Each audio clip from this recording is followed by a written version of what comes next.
L'économie israélienne n'arrête pas de surprendre les spécialistes. De nouvelles données statistiques montrent que le marché croît rapidement, que le taux de chômage a baissé de manière significative et que le niveau de vie augmente de manière constante. La croissance générale est passée de 6% au premier semestre de l'exercice 2006 à 6,6% cette année, 2 fois plus que le taux de croissance aux États-Unis et dans les pays de la zone euro.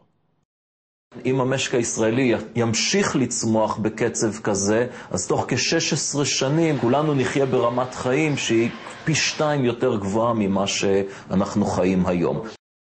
Le niveau de vie en Israël a seulement augmenté de 2 points durant le premier semestre de 2006 et de 5,7 points pour la première partie de l'exercice courant.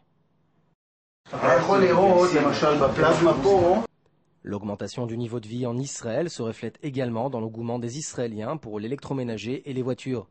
L'année dernière, l'acquisition per capita de voitures et de produits électroménagers a baissé de 10 points.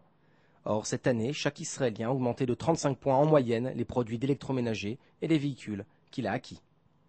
אין ספק שהעלייה בהכנסות, כמו גם הגאות שהייתה בשוק המניות עד לאחרונה, שתרמה לעושר של הציבור, כל הדברים האלה תורמים לכך שהציבור יש לו יכולת גבוהה יותר לקנות ולצרוך.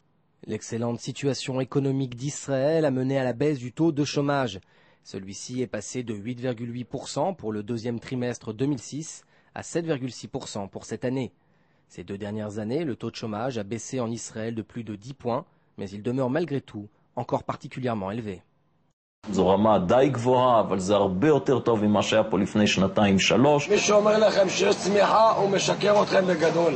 50 שנה אנחנו פה, חצי צמיחה לא ראינו. אנחנו ראינו ככה. צמיחה, איזה צמיחה?